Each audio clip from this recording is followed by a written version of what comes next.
Hello friends, welcome to our channel. இன்றைக்கி நம்ம சேனலில் டைம் அண்ட் ஒர்க்கில் இருக்கக்கூடிய ஒரு கொஷின் தான் எப்படி சால்வ் பண்ணுறதுன்றத சொல்ல போகிறேன். ஸோ கொஷினை சால்வ் பண்ணுறதுக்கு முன்னாடி அந்த கொஷினை என்ன சொல்லியிருக்கான்றதை வாசிக்கிறேன். A can do a piece of work in 15 days, B can do in 25 days. அதாவது ஏ வந்து ஒரு வேலையை 15 days பண்ண முடியுமா, அதே வேலையை பியால் 25 நாளில் செய்ய முடியுமா? In how many days will the work get completed if A and B working together? எத்தனை நாளில் வந்து இவங்களால் வேலையை முடிக்க முடியும்? இவங்க ரெண்டு பேர் சேர்ந்து வேலை பார்த்தா எத்தனை நாள் இந்த வேலை முடியும்னு கேட்டிருக்காங்க. ஸோ ஃபஸ்ட்டு நம்ம வந்து என்ன வேலைன்றதை கண்டுபிடிக்கணும். அப்போ தான் வந்து எத்தனை நாளில் முடியுன்றது தெரியும். ஸோ வேலையை எப்படி கண்டுபிடிக்கிறது? கொடுத்துக்கக்கூடிய டேஸை வந்து நம்ம எல்சிஎம் எடுத்துடணும். ஸோ நம்ம எல்சிஎம் எடுத்தோம் அப்படின்னா, இந்த 25 15 எல்சிஎம் எடுத்தோம் அப்படின்னா நமக்கு வந்து கிடைக்கக்கூடிய வேல்யூ வந்து 75 வரும். ஸோ இது 75 யூனிட்ஸ்ன்னு சொல்லுவாங்க. நம்ம 75 சாக்லேட்னு வச்சு ஓப்பனாக இன்னும் ஈஸியாக இருக்கும். ஸோ அப்போ எல்சிஎம் எடுத்தோம்னா மொத்தம் நமக்கு 75 வரும். ஸோ மொத்த வேலை வந்து அதான் மொத்தம் 75 சாக்லேட் சாப்பிடணும். ஸோ இப்போ வந்து இங்கே என்ன சொல்லியிருக்காங்க, ஏ வந்து 15 நாளில் 15 நாளில் ஃபுல் சாக்லேட் சாப்பிட்டு முடிச்சிருவார். ஸோ அப்போ ஏ வந்து ஒரு நாளைக்கு எத்தனை சாக்லேட் சாப்பிடுவாருன்றது எப்படி கண்டுபிடிக்கணும் அப்படின்னா, மொத்த சாக்லேட் வந்து எவ்வளவு?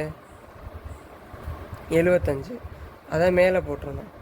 ஸோ வந்து அவர் 15 நாளில் ஃபுல்லாக சாப்பிட்டு முடிச்சிருவார்.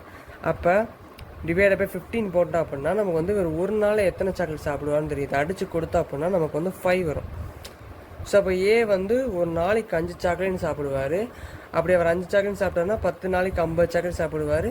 கூட 5 நாளில் மிச்சம் இருக்கக்கூடிய 25 சாக்லேட் சாப்பிட்டு மொத்தமாக 75 சாக்லேட் சாப்பிட்டு முடிச்சிருவார்.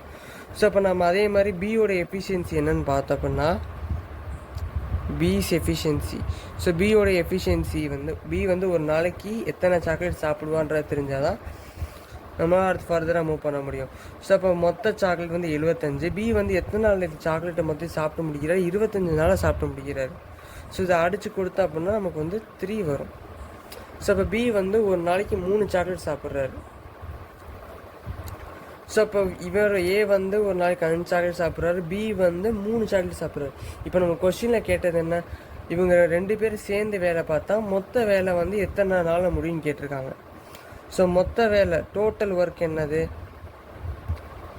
டோட்டல் ஒர்க் வந்து 75. மொத்தம் 75 சாக்லேட் சாப்பிட்ணும். ஸோ இவர் 5 சாக்லேட் சாப்பிடுவார், இவர் 3 சாக்லேட் சாப்பிடுவார். ஸோ இப்போ இவங்க 2 பேர் சேர்ந்தாங்கன்னா ஒரு நாளைக்கு 8 சாக்லேட் சாப்பிடுவாங்களா? ஸோ இப்போ divide by number of days போட்டோம் அப்படின்னா, divide by efficiency in 1 day. அதாவது இவங்க ஒரு நாளைக்கு எத்தனை சாக்லேட் சாப்பிடுவாங்கன்றத நம்ம டிவைடில் போட்டோம் அப்படின்னா நமக்கு வந்து இவங்க எத்தனை நாள் சாப்பிட்டு முடிப்பாங்கன்றது தெரிஞ்சிடும். ஸோ இப்போ டிவைட் பண்ணோம் அப்படின்னா 8 9 72. ஸோ இதை வந்து நமக்கு மிக்சர் ஃப்ராக்ஷன்லாம் தான் வரும். 9 3/8 days. அதாவது 9 3/8 டேஸில் இவங்க தான் முடிச்சிருவாங்க. தேங்க்யூ. பிடிச்சிருந்தா சப்ஸ்கிரைப் பண்ணுங்கள்.